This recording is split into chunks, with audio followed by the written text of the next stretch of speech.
The grand hall of the Galactic Council was filled with celebration. Colorful banners hung from the ceiling, and hundreds of alien species gathered to mark a special day.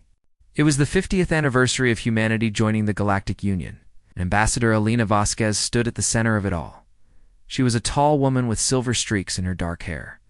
Her eyes were kind but sharp, the eyes of someone who had spent decades solving problems with words instead of weapons. Around her, alien diplomats raised their glasses and spoke of human achievements. 50 years of peace, said the Moldari representative, his four arms gesturing widely. Humanity has mediated more conflicts than any other species in Union history. Lena smiled and nodded. This was true. Humans had become known as the galaxy's peacekeepers. When two species fought over territory, humans negotiated. When ancient enemies refused to speak, humans built bridges. In 50 years, Earth had never fired a single weapon in interstellar conflict. Many alien species thought this made humans weak. They called them soft behind their backs. But they still came to humans when they needed help, because humans always found a way to make peace work. On the far side of the hall, a group of tall reptilian figures watched the celebration with cold eyes. These were the Valorians, warriors from the Valorian Dominion. Their scales were dark green, and their teeth were sharp as knives.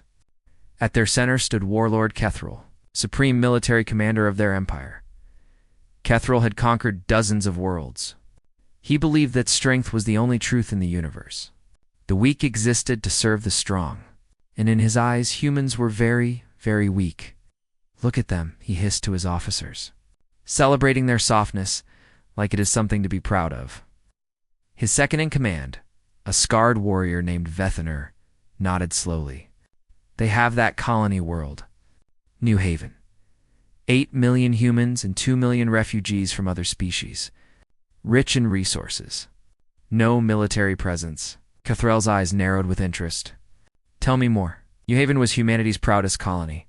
It was a beautiful world of green forests and blue oceans. Humans had built cities there that welcomed anyone who needed a home. Refugees from war-torn planets found safety on New Haven. Children played in parks without fear. It was everything humanity believed in made real. 2 weeks after the celebration, Valorian Dominion sent a formal demand to New Haven.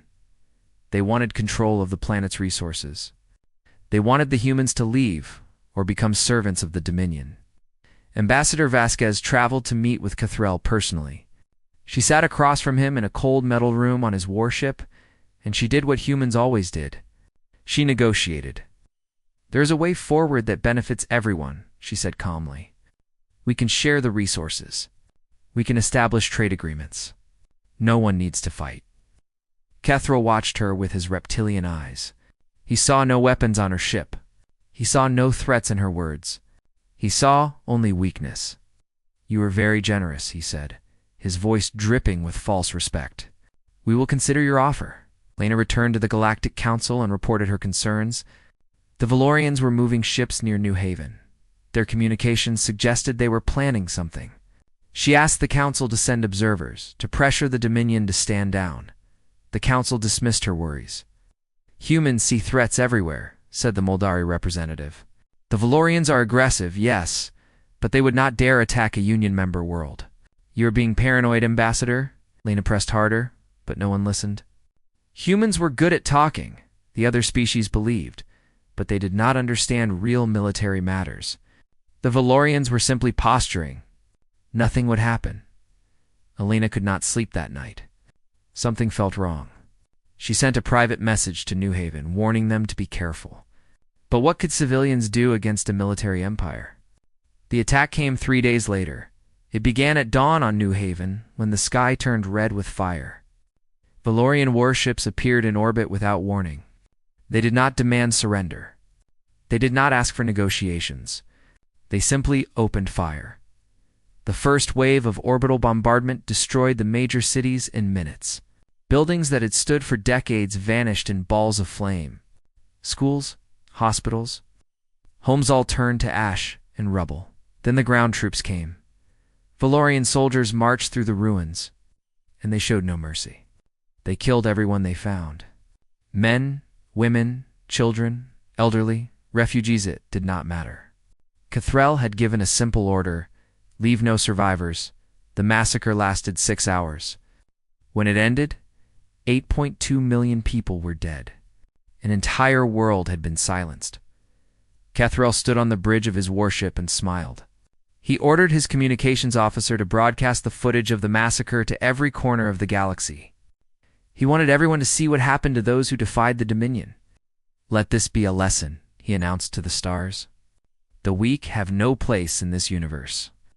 Ambassador Elena Vasquez was in the middle of a council session when the transmission arrived. The massive screen at the center of the chamber flickered, and then the images began to play. Cities burning, bodies in the streets, children crying for parents who would never come. The chamber fell completely silent. Hundreds of alien diplomats watched in horror as the scale of the massacre became clear. Some turned away. Others could not stop staring. Alina stood frozen. Her hands trembled at her sides. On the screen, she saw the parks where families had picnicked. She saw the schools where children had learned. She saw the refugee centers where the hopeless had found hope. All gone. All dead. The transmission ended with Cathrell's face, his reptilian smile wide and proud. "Humanity should have surrendered," he said. "Now they have learned the price of their weakness." The screen went dark. Every eye in the chamber turned to Alina. They expected tears. They expected desperate pleas for help. They expected the soft humans to beg the council for intervention. Alina did not cry. Her trembling stopped. Something changed in her eyes, something cold and hard and ancient. She stood slowly, her back straight, her voice steady. 50 years ago, she said, humanity made a promise to this galaxy. We promised to be civilized. We promised to seek peace. We promised to put away the weapons of our past. She paused and looked around the chamber at every face watching her. That promise died today. It died with our children. It died with every innocent person on New Haven. She turned and walked toward the exit. At the door, she stopped and spoke without looking back. "You wanted to see what humans are like without their civilization, Warlord Cathrell. You were about to find out." The doors closed behind her, and the galaxy held its breath. 3 days passed after the massacre on New Haven. The galaxy waited to see what humanity would do. Everyone expected tears and desperate calls for help. They expected humans to beg the Galactic Council for justice. They expected the soft, peaceful diplomats to cry and mourn and do nothing. Instead, there was silence. Every human embassy across the galaxy closed its doors without explanation. The staff packed their belongings and left on the next ship to Earth. Every human merchant vessel abandoned its trade routes and turned toward home. Every human representative vanished from every council, every committee. Every meeting in the galaxy, it was as if humanity had simply disappeared. The Galactic Council sent messages to Earth asking for communication. There was no response. They sent diplomatic ships to the Sol System border. The ships were turned away by automated defense systems that no one knew existed. Earth had gone completely dark. Warlord Cathrell laughed when he heard the news. He stood before his officers on the bridge of his flagship and spread his arms wide in triumph. "You see," he roared, "this is what humans truly are. They hide and cry when faced with real strength. They have no spine. They have no fire. We have broken them completely." His officers cheered and celebrated. The mighty Valorian Dominion had taught the galaxy a lesson. The weak would always fall before the strong. But not everyone was celebrating. In the shadowy halls of galactic intelligence agencies, analysts worked day and night trying to understand what was happening on Earth. They sent spy drones toward the Sol System. The drones never returned. They tried to intercept human communications. There were no communications to intercept. One senior analyst, a four-eyed creature named Vexic, who had studied humans for 30 years, sat alone in his office, staring at a blank screen. His assistant found him there in the middle of the night. "Sir, what are you doing?" Vexic did not turn around. "I'm afraid," he said quietly. "Afraid? Of the humans?" They are hiding like frightened animals. Vexic finally turned. His 4 eyes were wide with worry. That is what frightens me. In 30 years, I have never seen humans go silent. They always talk. They always negotiate. They always reach out. He paused. When humans stop talking, something very bad is about to happen. On Earth, something very bad was indeed being prepared. Deep beneath the mountains of Switzerland, in a facility that officially did not exist, Admiral James Okonkwo stood before a massive holographic display.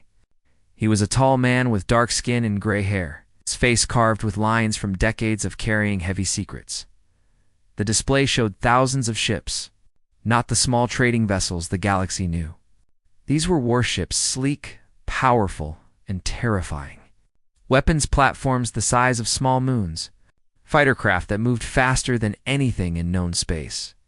Technology that humanity had developed in secret for 50 years. This was Project Prometheus. When humans first made contact with alien life, they quickly realized the galaxy was a dangerous place. Species conquered and destroyed each other constantly. War was the normal state of existence. Earth's leaders made a decision. They would present humanity as peaceful and diplomatic. They would hide their military nature and their talent for warfare. They would become the galaxy's mediators while secretly preparing for the day when peace was no longer possible. That day had come. Admiral Okonkwo turned to face the room full of military commanders. From every nation on Earth, their faces were hard, with grief and anger. Many had lost family on New Haven. For 50 years we kept our promise, Okonkwo said. We chose peace. We chose civilization. We hid what we truly are. He pressed a button, and the display changed to show images of New Havens, the burning cities, the bodies, the destruction. This is what our peace bought us. This is how the galaxy repaid our kindness. The room was silent. The World Assembly has called for a global referendum, Okonkwo continued. Every citizen of Earth will vote on one question. The question appeared on the display in bold letters. Do we remain civilized? The vote took 24 hours. Every adult human on Earth and in the colonies cast their decision. When the results came in, there was no division, no debate, no disagreement. The vote was unanimous. President Chen stood before the cameras in the World Assembly chamber. His face was calm, but his eyes burned with cold fire. Behind him stood representatives from every nation, united as humanity had never been united before.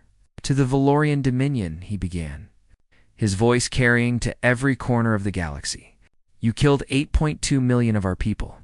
You murdered our children. You slaughtered the refugees we had sworn to protect. He paused, believed you were teaching us a lesson about weakness.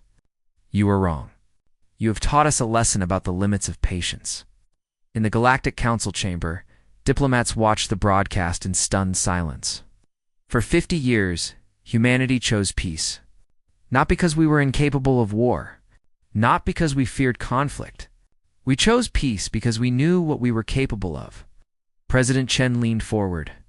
We are the species that split the atom and used it to destroy cities. We are the species that invented weapons capable of ending all life on our world.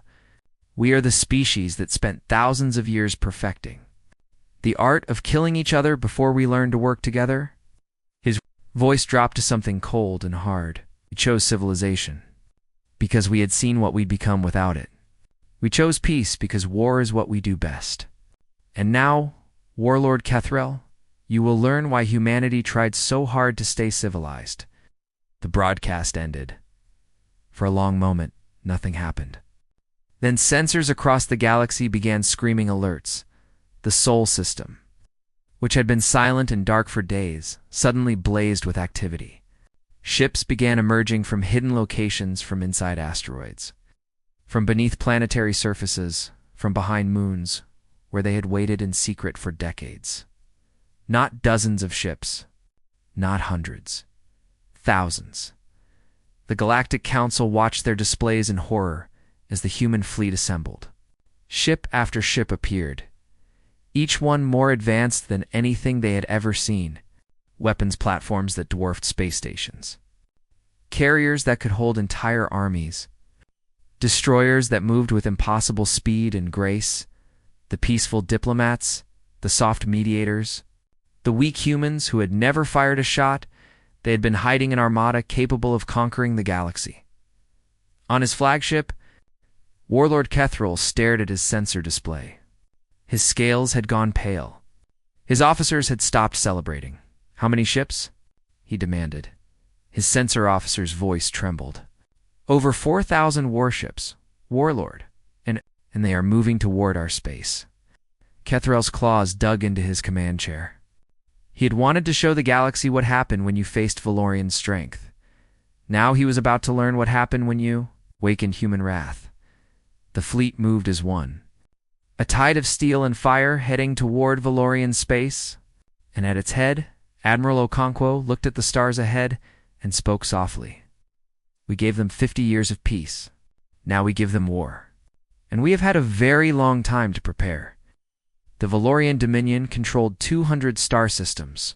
Their military was the third largest in the galaxy. Their warriors had never lost a major war in 500 years of conquest. When their intelligence officers calculated how long it would take humanity to organize a counterattack, they estimated 6 months at minimum. The humans arrived in 6 days. Commander Deathiner was stationed at the outer colony of Cathros Prime when his sensors first detected the approaching fleet. He had been confident that morning. His defense grid was strong. His warriors were ready. He had time to prepare. Then his sensor officer screamed, "Commander!" Ships dropping out of faster-than-light travel. "Counting, ... counting." The officer's voice broke. "I cannot count them all, Commander.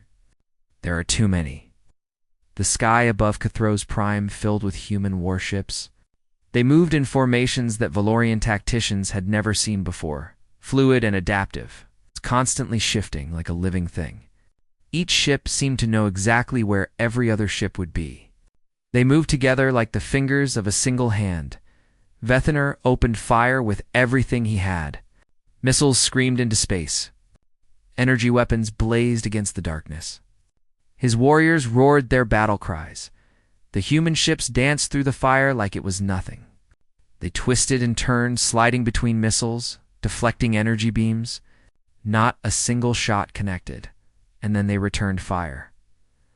The battle lasted for minutes. When it ended, every Valorian warship was disabled. Not destroyed, disabled. Their engines were dead. Their weapons were offline. They floated helplessly in space, completely intact but utterly powerless. Vethiner stared at his dark displays in shock. His ship was not damaged. His crew was alive. But he could not move, could not fight, could not do anything. A human voice crackled over his communications system. "Valorian vessel. This is Admiral James Okonkwo of the United Earth Fleet. Your ship has been disabled. Your weapons are offline. You will remain in place until this conflict is resolved. Any attempt to restore military function will result in the destruction of your vessel. If you need medical assistance or life support repairs, signal us and we will provide aid." Okonkwo, out. Aid. The humans were offering aid to the warriors who had helped massacre their people. Vethiner did not understand. Across Valorian space, the same scene repeated itself 100 times. Human ships appeared without warning. They struck with precision that bordered on impossible. They disabled military targets with surgical accuracy. And they never, not once, attacked civilian populations. Valorian cities watched from the ground as the battles raged in orbit. They expected human soldiers to descend and slaughter them as the Valorians had slaughtered New Haven. They prepared to die. Instead, human ships simply moved on after neutralizing the military forces. Civilian infrastructure was left untouched. Power grids kept running. Water systems kept flowing. Not a single non-military target was hit. On the Galactic Council news networks, analysts struggled to explain what they were seeing. "This is unprecedented," said a military expert from the Moldari Republic. "The humans are conducting a total war against the Valorian military while maintaining absolute protection for civilian populations. The level of precision required is... I have never seen anything like it." Another analyst shook her head in disbelief. Their weapons technology is at least 2 centuries ahead of what we believed they had, and their tactical coordination is beyond our understanding. Each ship seems to know exactly what every other ship will do before it happens. What the analysts did not know was that humanity had spent 50 years preparing for exactly this situation. They had developed weapons designed not to destroy, but to disable. They had created communication systems that allowed their fleet to act as one unified force. They had trained their soldiers not just to win, but to win without becoming monsters. Admiral Okonkwo stood on the bridge of his flagship, watching the tactical display as another Valorian defense fleet went dark.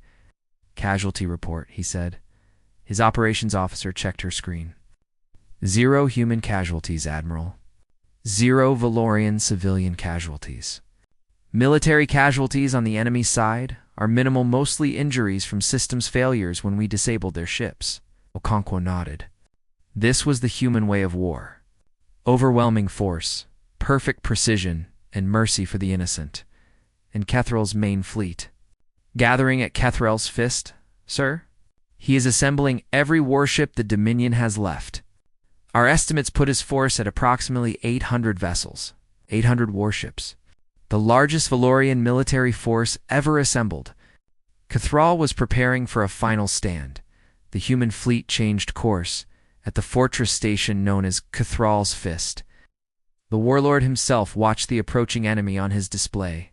His scales had lost their healthy color. His officers spoke in whispers. The confidence that had filled them when they massacred New Haven was gone. But Kethral refused to surrender. He was a warrior. His ancestors were warriors. He would die fighting before he would kneel to the soft humans. "All ships prepare for battle," he commanded. "Today, we show these humans what Valorian strength truly means. Today, we remind them why they should have stayed peaceful." His fleet formed into their most powerful battle configuration. Every weapon was charged. Every warrior was ready. They would not go down without a fight. The human fleet arrived. For a long moment, both sides faced each other across the void. 800 Valorian warships against 4,000 human vessels. The largest space battle in recorded history was about to begin. Then the humans did something unexpected. Instead of opening fire, they launched small devices from their ships. Thousands of them, spreading across the battlefield like seeds. The Valorians fired at the devices. They were too small and too fast to hit. The devices reached the Valorian fleet and attached to their hulls. For one heartbeat, nothing happened. Then every Valorian ship lost power simultaneously. The devices were electromagnetic pulse generators, targeted hacking systems, and gravity disruptors all in one. They did not destroy the ships. They simply turned them off. 800 warships went dark in an instant, their crews alive but helpless. Kethral stood on his dead bridge, surrounded by silent screens and powerless systems. Emergency lights flickered weakly. His crew looked at him with fear in their eyes. A single human voice came through the emergency communication channel, the only system still functioning. "Warlord Kethral, this is Admiral Okonkwo. Your fleet is disabled. Your military is finished. The war is over." Kethral's claws trembled with rage. You did not even fight us properly. This is not war.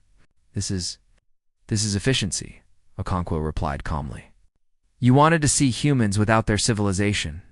You wanted to see what we become when we stop being peaceful." The Admiral's voice grew cold. "You are seeing it now. Civilization was our restraint. It was the leash we put on ourselves because we knew how dangerous we could be. You broke that leash when you killed our children." Static crackled through the channel. "But here's what you failed to understand, Warlord. Even without our civilization, we are not like you. We do not murder helpless civilians. We do not slaughter the innocent. We are not monsters." Okonkwo paused. "There's something much worse. We are humans who have stopped being patient, and patience was the only thing protecting you from us." The channel went silent. Kethral stood in the darkness of his dead ship, surrounded by his defeated fleet, and finally understood the terrible mistake he had made. He had thought humanity was weak because they chose peace. He had not considered the possibility that they were strong enough to choose anything they wanted, and now they had chosen war. 6 months had passed since the end of the war. The Valorian Dominion no longer existed as a military power. Their fleets were gone, their weapons dismantled, their warrior culture stripped of everything that had made it dangerous. But their people remained. Their cities still stood. Their children still played in their streets. Humanity had done what no species in galactic history had ever accomplished. They had won a total military victory without committing a single atrocity. They had answered genocide not with genocide, but with justice. The galaxy did not know what to make of it. On New Haven, construction ships filled the sky. The ruined cities were being rebuilt, not as they had been before, but as something new. A memorial world. A place where the galaxy would remember what had happened and what it meant. At the center of what had once been the capital city, workers were completing a massive monument. It was a wall of black stone that stretched 4 kilometers, curving around the heart of the rebuilt settlement. On its surface, carved deep into the rock, were names. 8.2 million names. Every person who had died in the massacre. The names were arranged so that they could be seen from orbit. Anyone approaching new? Haven would see them first, a reminder written in stone that could never be erased. Ambassador Elena Vasquez stood before the nearly completed monument, watching the workers carve the final names. Her hair had gone completely silver in the past months. The weight of everything that had happened showed in the lines on her face. A young aide approached her carefully. Ambassador, the Galactic Council has approved your proposal. Humanity has been granted a permanent seat on the Security Committee. Elena nodded slowly. In our condition? Accepted. Any future genocide will face the same response. The Council has agreed to make it official galactic law. Good. Lena touched the cold stone of the monument. Then something good came from this, at least. Across former Valorian space, something unexpected was happening. The civilians who had lived under the Dominion's military rule were discovering what life was like without warlords and conquest. For the first time in generations, they could make choices for themselves, and many of them were asking for help from humanity. Human aid workers had arrived on dozens of Valorian worlds. They brought food and medicine and teachers. They helped rebuild infrastructure that the Dominion had neglected. They asked for nothing in return. The former Valorians did not understand. On a planet called Vethros, a human aid worker named David Chen was helping distribute supplies to a refugee center. The war had displaced many families, and they had gathered here seeking safety. A young Valorian child approached him. She was small, her green scales still soft with youth. She looked up at him with large, frightened eyes. "Are you a human?" she asked in a tiny voice. David knelt down to her level and smiled gently. "Yes, I am. My father says humans came and destroyed our military. He says our warriors are all gone." "That is true," David said honestly. The child's eyes filled with confusion. "Then why are you helping us? Your people killed our warriors. We should be your enemies." David was quiet for a moment. Around them, other aid workers moved through the crowd, offering food and medical care to anyone who needed it. Human doctors treated Valorian children. Human engineers repaired Valorian homes. "Do you know what happened on a planet called New Haven?" David asked. The child shook her head. "The leaders of your military did something very, very bad there. They hurt a lot of people. Innocent people. Children just like you." The young Valorian's scales paled. "Oh, we were very angry about that. We had to stop your military from ever doing it again." "But you," he said, touching her shoulder gently, "you did not do those things. Your family did not do those things. The people in this camp did not do those things." He looked into her eyes. "Hurting you because of what your leaders did would make us just as bad as them. And we refuse to be monsters." The child stared at him for a long moment. Then, slowly, she reached out and took his hand. "Thank you," she whispered. David smiled. "You are welcome." Back on Earth, Admiral James Okonkwo stood in the hidden facility beneath the Swiss mountains. The massive display that had once shown the attacking fleet now showed the ships returning to their hiding places. weapons platforms sliding back into asteroids, carriers descending beneath planetary surfaces. The terrible armada vanishing once again, sir. His aide asked, "Are we really putting everything back?" Okonkwo nodded. "The war is over. We do not need these weapons anymore." "But what if something like this happens again?" The admiral turned to look at his aide. "Then we will bring them out again. That is the point. The weapons exist. The galaxy knows they exist. They know what we can do if we are pushed too far." He looked back at the display. "But we do not want to be warriors. We never did. We want to be builders and healers and diplomats. We want to help people. The weapons are insurance, not identity." The last ship disappeared into its hiding place. The display went dark. "We showed the galaxy what we become when we stop being civilized," Okonkwo said quietly. "Now we show them what we choose to be when we have other options." The memorial ceremony on New Haven was broadcast across the galaxy. Billions of beings from thousands of species watched as President Chen stood before the Great Wall of Names. "1 year ago," he began, "this world was silenced. 8.2 million voices were stolen from us. Children who will never grow up. Parents who will never see their families again. Refugees who came to us for safety and found only death." He paused, letting the weight of the moment settle. "We responded with war. We showed the galaxy that humanity's kindness was a choice, not a weakness. We proved that we could be as terrible as any species that ever existed." His voice softened. "But today, we make another choice. We choose to rebuild. We choose to heal. We choose to return to the civilization that we nearly abandoned." He gestured to the memorial wall behind him. "These names will stand forever.